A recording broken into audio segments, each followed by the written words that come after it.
Okay, so very short video. I'm going to try and do all of these on American West so you can cover it really shortly. As I say, we're on the final countdown now. So the purpose of this video is just to focus on the wars.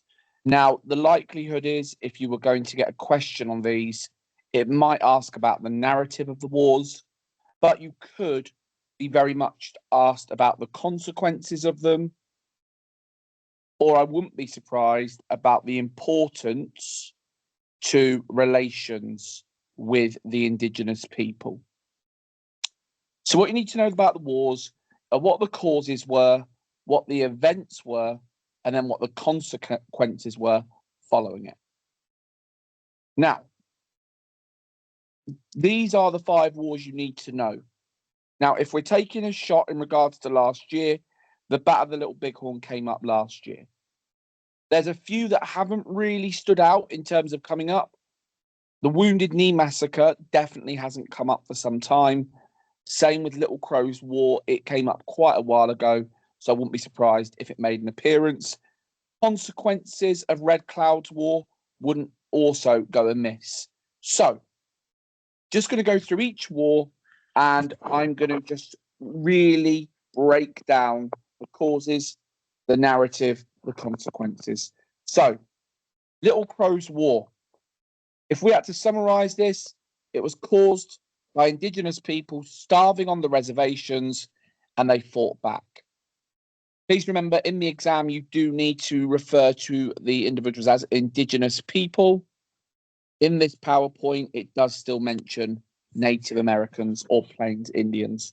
So, Little Crow was the leader, and the Santee Sioux, remember, the Sioux were the biggest. They were moved onto a reservation. They were promised money. They were promised a yearly amount. They were promised 1.4 million and 80,000 for 24 million acres of land. However, they were in debt to the government. So this meant their reservation was halved. So the big causes for this, firstly, the Sioux were promised a big reservation, but they only got half. The reservation they did get, there was little food and very corrupt agents. The agents held back food.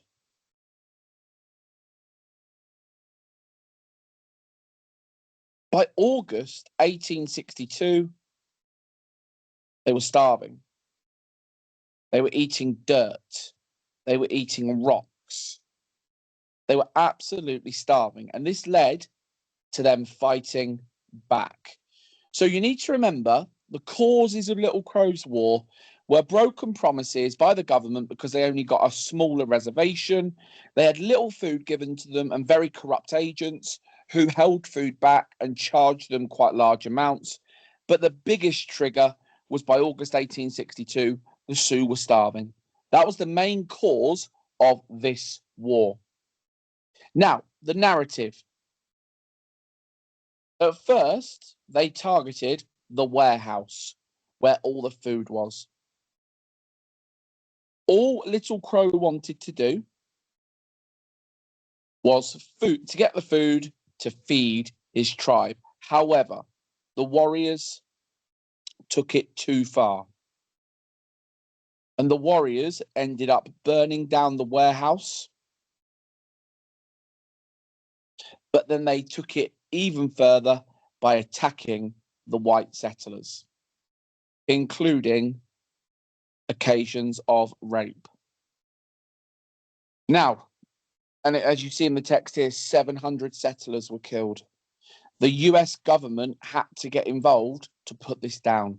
This was very serious. It wasn't just something that could be done in a few hours. This was a very big fight back from the Sioux.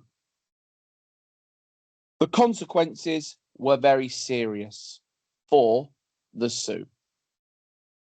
So originally, 400 were sentenced to death.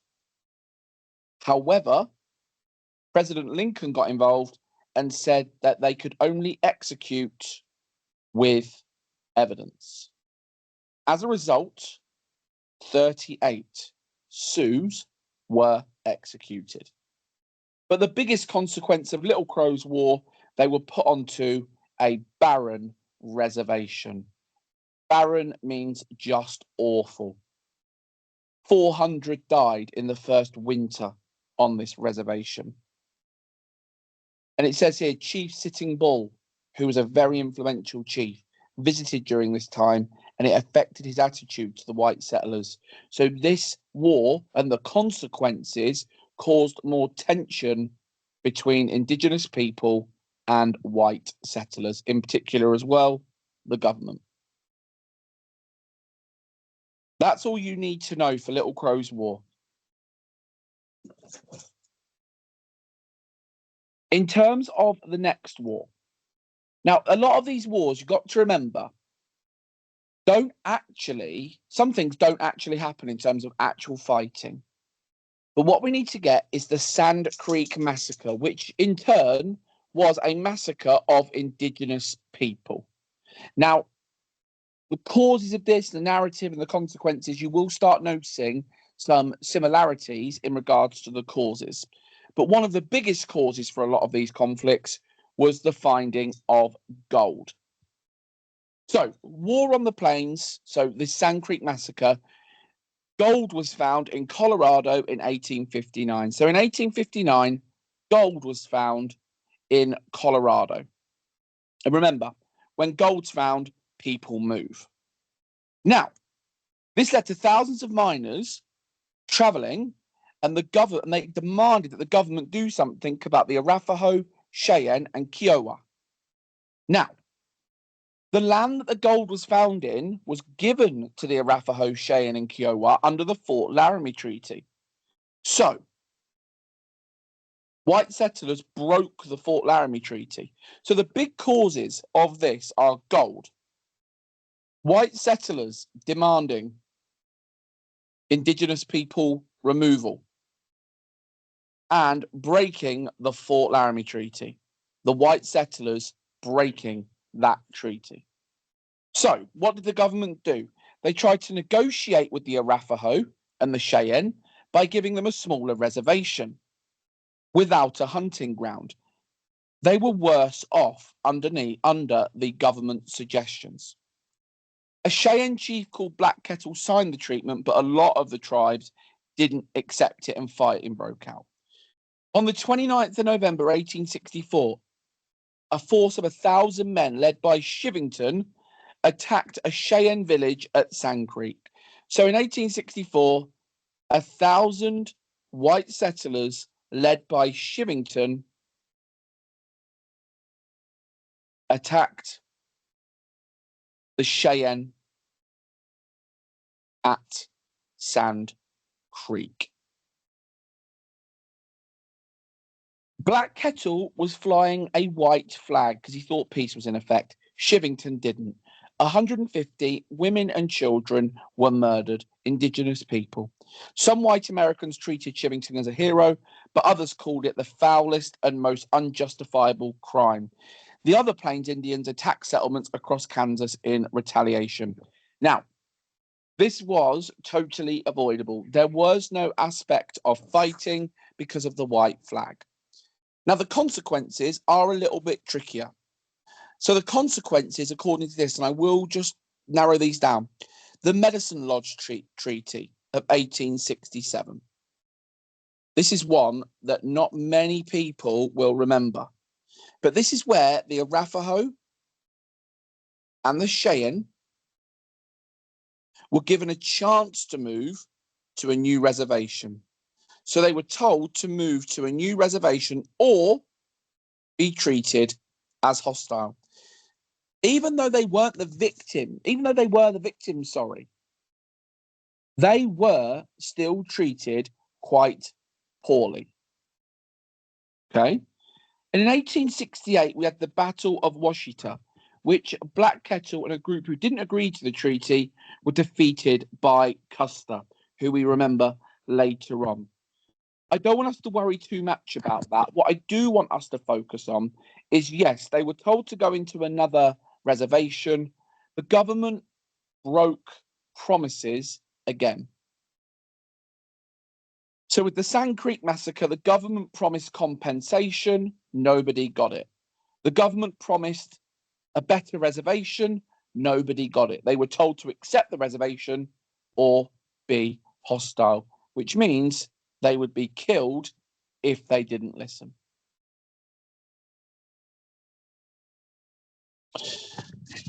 Right, Red Cloud's War is probably one of the easiest ones. It led to huge laws.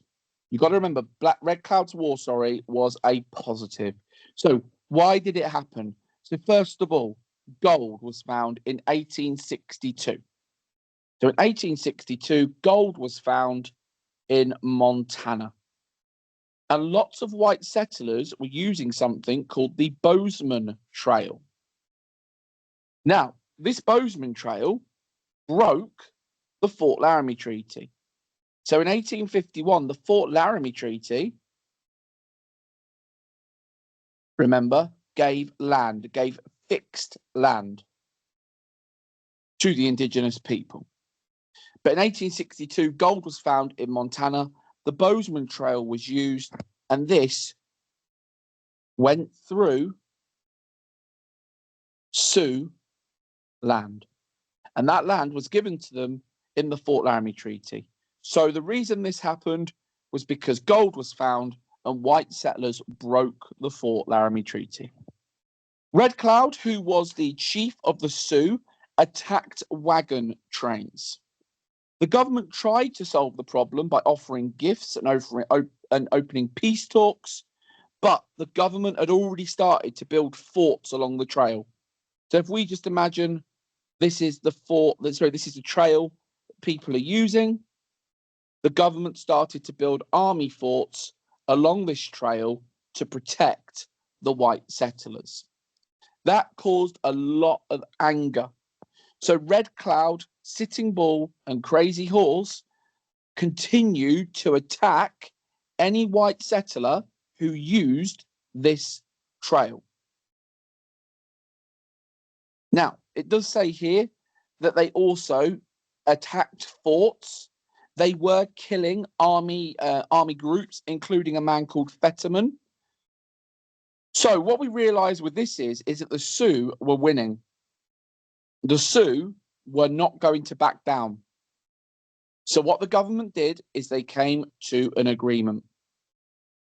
The government signed the Second Fort Laramie Treaty. So the Second Fort Laramie Treaty closes the Bozeman Trail and gives the Sioux their own reservation. So the consequences of Red Cloud's War was that basically the Sioux won, the Bozeman Trail was closed, and they were given the Great Sioux Reservation. And they were made a promise that nobody would ever go there. This was very close. Well, this was directly close to the Black Hills, and they were told nobody would go into that land. So Red Cloud's War was a huge success. However, many believe the government, this was them trying to buy time by appeasing the Sioux. Now, you will notice there's a big gap of 10 years between any war now. So 10 years later, the Battle of the Little Bighorn happened. Now, this one changed Indigenous people's lives forever. So what was it? Gold was found in the Black Hills. Okay. Now, this broke the Second Fort Laramie Treaty because the Black Hills were in the Great Sioux Reservation. Thousands of people started going to the Black Hills. Remember, this was the most sacred land. The government did not prevent this. The government actually offered to buy the Black Hills for 6 million. The Sioux clearly weren't going to be happy with that. They said no. And the Sioux left their reservation. They were given 60 days to return or they'd be hostile. But by the spring of 1876, 7,000 Indigenous people started to put lodges up and were ready for war. So by 1876, we had 7,000 Indigenous people that were ready to fight. Now, the US government had a plan that they were going to attack the 7,000 Indigenous people using 3 lots of soldiers. Okay? So you had Crook, Gibbon, and Terry. They were going to attack from 3 sides. However, you also had General Custer, who was a splinter to this. Now, Custer did not follow plans. And ultimately, they thought there was only going to be 800 Indigenous people. They thought they were going to be unarmed, but they actually had Winchester rifles. And the thing is, the Indigenous people knew the terrain. So Custer made a big mistake. He stormed in, and all individuals at the time, let's just draw this here, Custer stormed in, and at the time there were 2,000 Indigenous people. Custer and his 200 men were destroyed and were killed. The Indigenous people won. However, there was a big change. Because of this, public perceptions of the Indigenous people changed. So the government said that all Indigenous people must be kept on their reservations. They were never allowed to leave. All previous treaties were now ignored, and they lost their sacred land. They had to give over all their weapons and horses, stop them from being nomadic. They had a choice now, and the government said, either you assimilate, you join, or you die. This was a massive turning point. The Battle of the Little Bighorn, big step backwards for the Indigenous people. Now, this one has not come up before in the exam. It's not a battle. It's another massacre, the Wounded Knee Massacre. And this is where 250 Indigenous people were killed when they were doing the ghost dance. So by 1890, reservations were miserable. Rations were low, crops were failing, and ultimately, this was the last resort for the Indigenous people. Now, they responded with the ghost dance.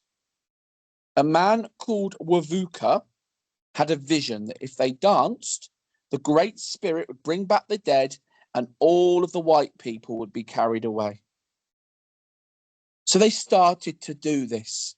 The Sioux started to do the ghost dance. Why? Because they were desperate. It's a last resort. The army was brought in, Sitting Bull was killed. The army literally had no remorse. So, carrying on, they began to flee. By the 29th of December, 1890, it says here, snow and pneumonia slowed Bigfoot's band down and the army caught them. They were taken to Wounded Knee, where the army began to disarm them. They started to dance, and within 10 minutes, 250 Indigenous people were dead. The biggest consequence here is this was the last time that the Indigenous people fought back. The public were happy with this. They were glad that the dance was stopped because of that fear. but also it was seen as revenge for the Battle of the Little Bighorn. By 1890, that invisible wall that was created back in 1834 was gone. There was no more indigenous people's land. It was just land that belonged to white settlers and the USA. So many could argue that the Wounded Knee Massacre was the final battle to achieve Manifest Destiny. They are all the wars that you will need for the GCSE exam this week. Have a look through, make sure you know the causes, events, and consequences, and you will hopefully be ready for this when the exam comes